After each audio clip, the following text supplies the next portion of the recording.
What's up, YouTube? How y'all doing today? Hope y'all are doing fantastic. Back today with another Grand Caravan video. We've been doing a lot of work to it. We did the camshafts on the engine. We did front brakes, wheel bearings, tie rod ends, control arms on the front end. Now today we're moving to the back end. We're going to do rear brakes and rotors on this. Now, brakes aren't too bad. Most people can do brakes, but on these ones they're a little bit more tricky because they have a special tool because they're a twist-in style caliper. So we're going to show you how to do that. Now, they're not horrible. I mean, the brakes really are actually in really good shape. They're just old and making noise, and it almost looks like they're not even being used. And that might be something else I need to look into, but we're making a little trip, and I just want to make sure everything's good to go. But you can kind of see all the markings in the rotor. It's making noise. You might be able to hear the noise it's making. Could even be bearing, but I'm going to be changing that out too, but that'll be a different video. I'll leave links to all that stuff. But anyway, pads, rotors. Before I begin, I'd like to thank this video sponsors, which is, well, y'all, the viewer. Wouldn't be possible without you. I don't have any paid sponsors. They don't pay me to, nobody gives me stuff, pays me stuff. I pay for all this stuff myself. I paid for everything. So if you wouldn't mind, help me out so I can help you out, help me help you, so that we can get this channel up and going to that 1,000 subscriber mark, so we can get monetized, so I can get some of my money back for doing this. I know YouTube doesn't pay well, but anything's better than nothing. And I appreciate all of you. If you wouldn't mind, just hit that subscribe. Do the YouTube stuff. Anyway, let me get all set up, get my tools out, and we will get showing you how to do this. Alright, so changing it, pads and rotors, pretty simple. If you're just doing pads, you just pull the whole caliper and bracket off all together. Stick your pads, whatever. Or no, if you're just doing pads, you just pull off this piece here, this caliper piece, which is two 13 millimeters. You got a 13 and a 13. Pull it off. Changing the rotor, you got to pull off the bracket, and I'll pull it off in two pieces so you can kind of see. If I was just changing out that rotor and keeping those pads, then I'd just pull off that whole bracket, throw a rotor in there, drop the caliper back on, boom, we're good to go. But since I'm doing pads and rotors, we'll kind of show you how that works. You've got a bolt on the bottom here. Try to stay out of the view of the camera so you can kind of see what I'm doing. But you got a little bolt, 13 millimeter. I'll leave links to all the tools you need down below so that you know you got the right tools. And then the top one. Sometimes sometimes the slider piece will spin inside, so you kind of might have to get some pliers or something on there to hold it. This case they're not. So just a little 13 millimeter bolt, two of those. And then you might need to get, you kind of got your e-brake kind of help hold it up a little bit so it doesn't come off very good. You got your e-brake cable back here. You've got this clip back here. If you feel like pulling that off, you can, or whatever, but it gets out of the way enough that you can work around it. So just do that and you're good to go. So like I said, those pads are still actually in really good shape. They're just making noise back here. See, those look like they haven't even been hardly touched.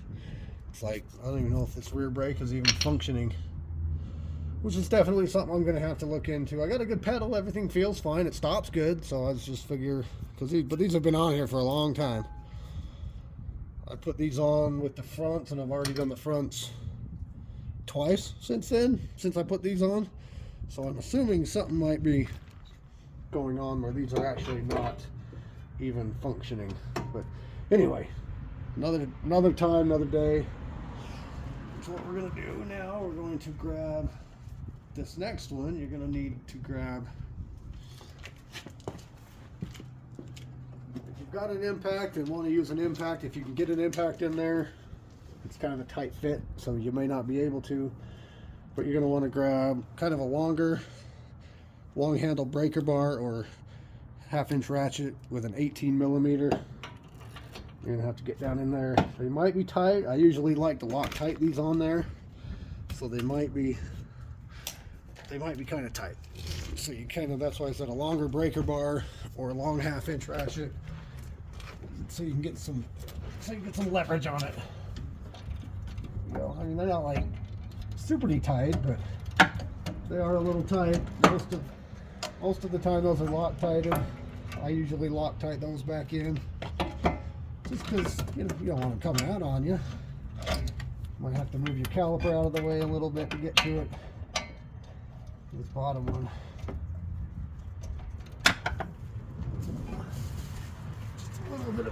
Just a little bit of a muscle is all you need. It shouldn't be like super tight. Sometimes if they're still factory in there with the tight Loctite, sometimes they'll be a little harder to get in. And then from there you just grab a ratcheting wrench or it's like a ratcheting wrench or a smaller socket ratchet wrench, or a smaller ratchet with socket. It's just see how you use a little stubby. That may not even be quite enough leverage for these. It works. Okay.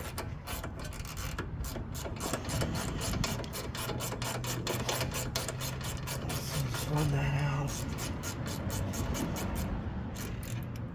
Okay, that's that. Just a little bolt. I mean, it's nothing too major. This part of it's pretty easy. If you can do fronts, you can probably do this part. It's twisting in the calipers. A little, it's not really tricky. It's a lot easier if you have special tools for it. It can be done without the tool, but the tool makes it a grip ton easier. Okay, now to get the rotor off, you might need to grab a little bit of a little tapping device, one of these. Give a little bit of a whack. Can't really get a good swing on it with the camera in the way. Let me back you up here a little bit.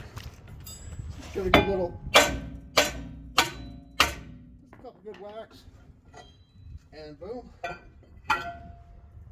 Brake pads are off.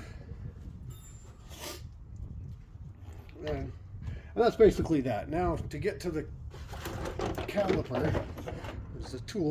Let me show you the poor man's way of doing it, which is a lot harder but can be done. What you do is you grab a pair of needle nose, just a normal pair of needle nose pliers. Sorry about all the noise. And then basically you've got these two little notches. Little notch there, little notch there, that you just put your needle nose in and you twist it like that. It can be done that way. It's a heck of a lot harder. Don't recommend it. Some of these tools aren't that expensive. The tool that you need for it, it's not super expensive, and or you can even rent them from the parts store.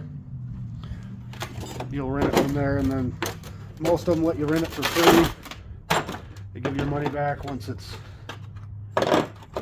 you return it. But basically it looks like this. It's got a bunch of these little things here with those little guys that fit they fit in those little slots. Then just use one of these guys to twist it in. Pretty simple. And like I said, I'll give you all the links to that. You just find the one that fits in there good, which is that one. And then so we got that one. And then you just grab one of these. One of them spins righty-tighty, the other one spins lefty-tighty. So you kind of gotta just kind of guess. If you use one and it starts to not feel like it's twisting in, grab the other one. But this piece goes on there. They're all different, but they're all about the same, and that's kind of magnetized on there. You loosen it up. You just slip it in here. Make sure those notches line up in those, and then you just give this a little twist until it's tight. And you just give it a little twist. You just twist your handle. Like I said, if it doesn't feel like it's going in, use the other one. This one is going in. Sometimes you got to keep tightening this up while you go. And like I said, it's not difficult, but it's not hard either. I mean, it's not difficult, but it's not, I mean, it's easy, but it's, sometimes these tools you just got to kind of, you know, keep tightening this up as you're tightening it. You can twist, sometimes you got to twist that while you go. See, and that's pretty much as in as it's going to go. Back it off just a tad so that our notches are straight up and down like that. And now we got it too tight. Now we got it tight. Now we got to grab some pliers, channel locks or something, just whatever you got handy, so we can just loosen this guy up. And it's that simple.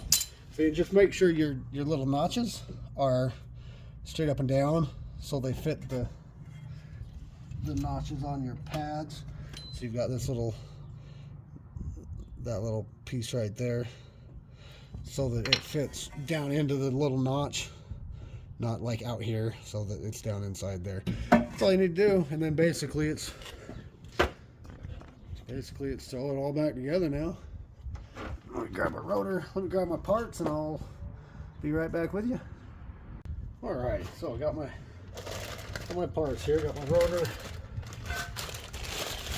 Now they come with this sticky crap. I don't know if you can see it on the screen, but you can see that sticky crap on the rotor. You're going to want to make sure you wash that off, or you're going to get noise. What I do, I always put it on backwards. You can see, well, that ain't on right. Well, you're right, it's not on right. So, but I'm going to spray it down. And then just grab a little rag, a little towel or something, and wipe that off. If you don't clean that off, you get noise, and sometimes that noise lasts the entire life of the brake. Sometimes the noise never goes away if you don't spray that off. So the last thing you want is your brakes sounding like they're grinding when they're brand new. At least on the stopping surfaces, they put it here too, but you obviously don't need to worry about that, but at least on the stopping surfaces. And then new pads most of the time come with these new little clippies.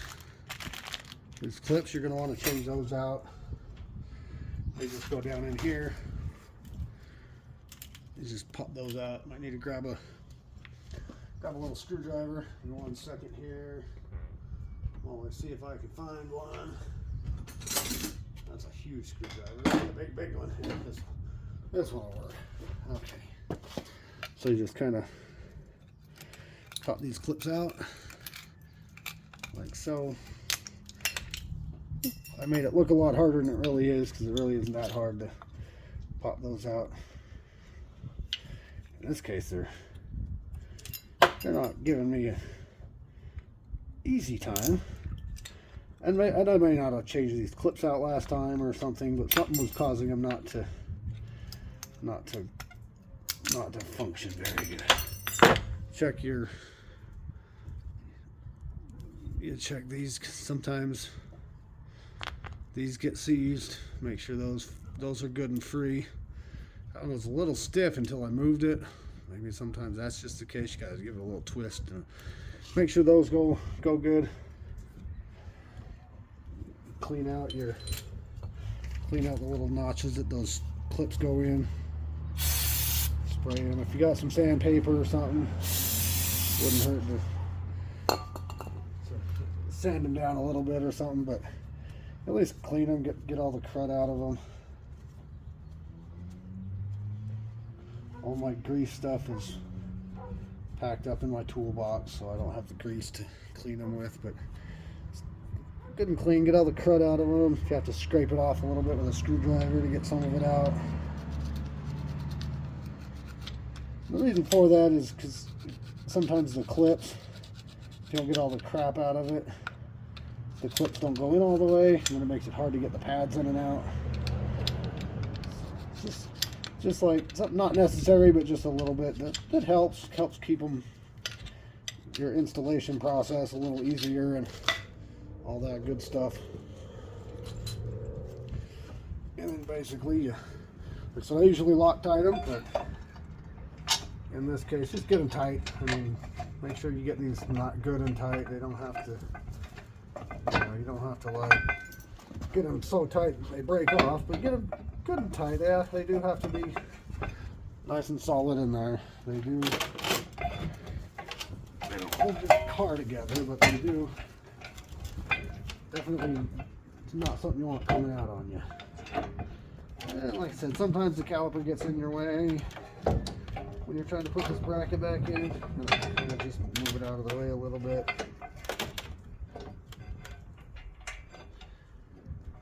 Get your bolt in there. There we go. Bolts are started.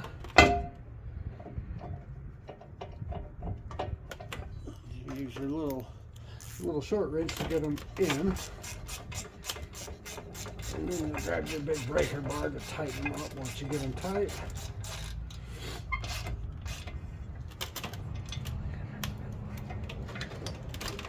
Move that out of the way again. You don't want to move it too much around so you don't pinch your cables or your lines or whatnot. But anyway, you just throw that together like so. You don't need to get them too tight with your little ratchet. You can use your big breaker bar to suck it stock on there. There we go. You're going to use your big breaker bar. If you're using a ratchet, make sure you put it in on position and just give it a good.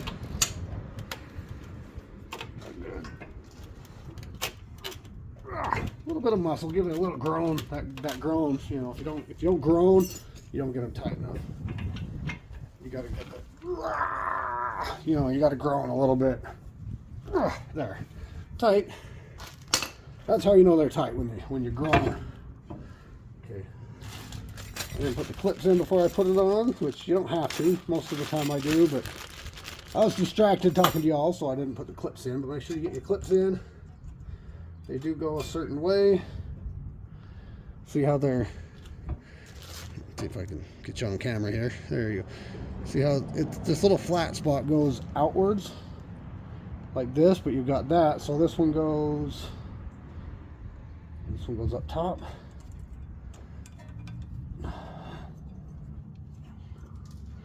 Pretty easy, self-explanatory on those.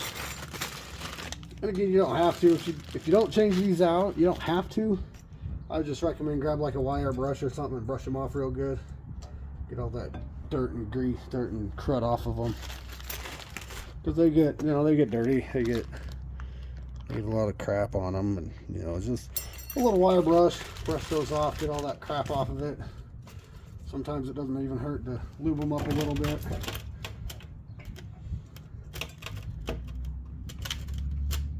Grab your caliper grease or whatever and grease them up so that they're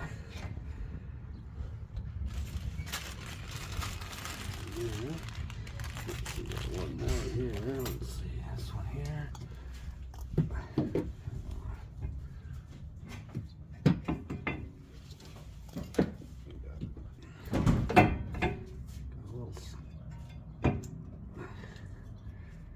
Okay, pop that good. Pads.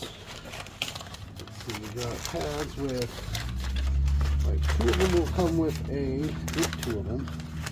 Got 2 of them. Sometimes you only get 1 with the squeaker. So you have the little squeaker there. That I usually like to put that on the inside. Inside pad usually. I guess that doesn't always matter, but that's just something that I particularly do.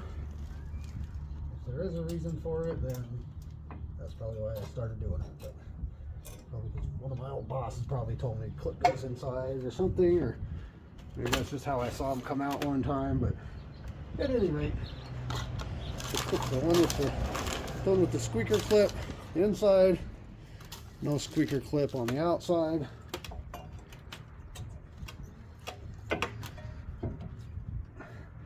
And then your caliper back on.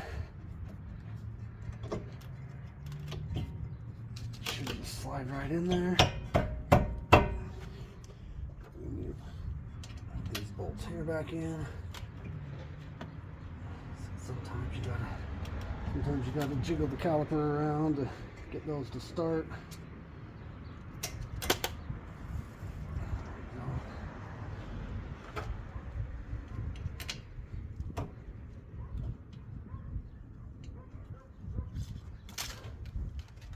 Grab 13, where the heck that went, or my 13mm wrench went. It's around here somewhere. There it is, buried. And just tighten those up. These ones don't have to be as tight as the last ones, as the bracket bolts do. Still want to get them tight, but they don't have to be like, you know, just good, and, you know, like that. That's perfect. And then just do that. And there you go. That's how you do your rear brakes on a Dodge Grand Caravan, or really anything with these twist-in calipers. And that's that. And then just throw a tire on, and make sure you always pump up that brake. Anytime you depress them calipers, you got to pump up the brake. If you don't do that, you're gonna have a bad time. You're gonna go to hit your brake, and it's not gonna stop. So make sure you do that. And appreciate y'all watching. Like I said before, help me help you. Hit that subscribe button so I can get to that 1,000 and be able to monetize, so I can get some of my money back out of this videos. But anyway, appreciate y'all. Like, subscribe, share, do the YouTube stuff. You know the drill. Appreciate y'all. Love you, and I will see you in the next one.